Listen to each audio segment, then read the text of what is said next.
Welcome back to Gospel Mix, everyone. I'm Emma Johnson, and with me today is the insightful Marcus Thompson. We're diving into gospel, Christian, and biblical topics, exploring trends and trivia. Today, Marcus, you brought up a fascinating piece of trivia that's been buzzing around. Hey, Emma, exactly. So I heard this thing floating around about a gospel album, right? That supposedly costs like $2 million to make? 2 million for a gospel album? It just sounded wild to me, and I wondered if there was any truth to it. Oh, Marcus, you hit on something that's been quite a rabbit hole for many. It's an urban legend in some circles. When you dig into it, the short answer is we couldn't find any widely documented gospel album that specifically cost $2 million to produce. We've done deep dives, and that specific figure with clear documentation just isn't there. So it's not like a secret project or something under the radar. It's just probably not a thing? Exactly. It's probably more of a misconception or an amplified rumor than actual documented fact. And it got us thinking, what do albums cost to make? Because that's a whole other ballgame. I mean, the general album production costs, right? They can be absolutely insane. Back in the late 70s, some popular albums, they'd have budgets between like 350,000 and $500,000, which back then was a lot of money. And popular rock albums, they were averaging what, 100,000, but could easily go up to 500,000. So it's not like huge budgets are new. Then by 81, you're seeing some albums pushing $1 million. So the cost escalation, it's always been there, depending on the artist, the studio time. The thing is, well, we've gotten to a point where even today, a lot of popular albums, they're generally budgeted for at least like 200,000. And if you use a ton of studio time, maybe hire, orchestral arrangements or whatever, costs can absolutely soar, like way past $350,000 easily. Wow, so even that $2 million figure, while maybe not gospel specific, isn't totally unheard of in the music industry then, just for big productions generally. Oh, absolutely not unheard of. I mean, we're talking about like huge artists, huge productions. But it really puts that gospel album figure into perspective, right? Because 2 million isn't a small amount for any album, let alone, a very specific genre. Okay, so if $2 million isn't unheard of, what are some of those really expensive albums, like the ones that did cost that much or even more? Oh, Marcus, this is where it gets wild. The list of most expensive albums overall, it includes like all sorts of genres, right?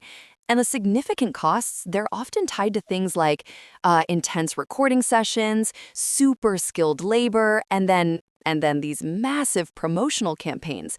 Like, we're talking about Michael Jackson's Invincible from 2001. That one is often cited as the most expensive album ever produced, costing, get this, between 30 and $40 million. Can you even imagine 30 to 40 million for one album? And then, if you look at something a bit older, the Rolling Stones' 1972 album, Exile on Main Street, that reportedly cost close to $2 million to record and produce. But that was over like approximately 3 years. So, it's not an overnight thing. These are huge, multi-year projects, often with international recording, a ton of musicians, and just a lot of moving parts. That's where you start seeing those kinds of budgets. 30 to 40 million. That's a whole different level of investment. And Exile on Main Street coming in around 2 million, that gives context to the number we started with. Totally. It shows that the number itself isn't a fantasy. It's just attached to the wrong kind of album, maybe, in this rumor. And another thing we have to really clarify, right, is the difference between an album's production cost and its sale price. Because these two things, they often get confused. And I think that's where some of the gospel album confusion might come from. Like, you see headlines about albums selling for millions, but that's a whole other ballgame. For example, that unique Wu-Tang Clan album, the Once Upon a Time in Shaolin, that sold for 1.5 or $2 million to Martin Shkreli. That was a purchase of a single, unique copy, right? Not its production cost. And then there's that Bob Dylan recording that sold for $1.78 million at auction. That made it the most expensive record ever sold in terms of its market value. But again, that's not what it costs to make. So it's a super important distinction.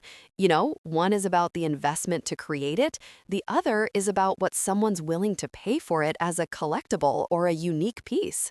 Oh, that makes so much sense. So someone might hear album sold for 2 million and their brain just kind of jumps to it costs 2 million to make, even though those are completely different financial transactions. Precisely.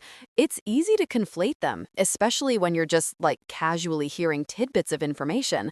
But it's vital to separate those two concepts if we're trying to figure out true production budgets.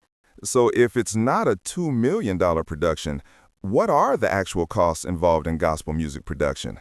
Because I imagine it's not exactly cheap to get a full choir and a band in a studio, right? You are absolutely on the money there, Marcus. While that specific $2 million figure for a gospel album's production wasn't found, there are absolutely discussions around the substantial costs involved. I mean, you can get basic packages for around $1,000 per song, but if you want to go premium, you're talking $5,000 per song.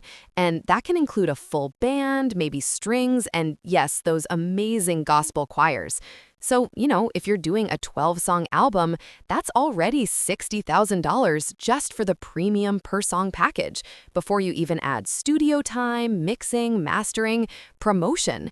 So professional gospel music production can be very substantial, but a $2 million single album production budget for a gospel album specifically, it's just not commonly reported. The user's query might be referencing a detail that isn't widely publicized, or it could just be a misconception. It's a great question, though, because it leads us down this path of understanding music economics. That's super insightful, Emma. It really highlights the difference between significant investment and an almost legendary figure. Thanks for clearing that up. And that brings us to the end of another fascinating discussion here on Gospel Mix.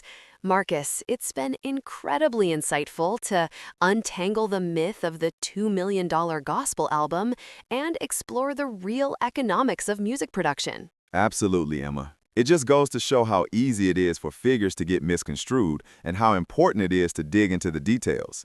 Thanks for shedding light on what truly goes into making music, especially in the gospel genre. My pleasure, Marcus. And to all our listeners, we hope you've enjoyed today's deep dive. If you're passionate about gospel, Christian, and biblical topics and want more insights like these, make sure to hit that subscribe button wherever you get your podcasts. Don't miss out on future episodes of Gospel Mix. That's right, we've got so much more coming your way.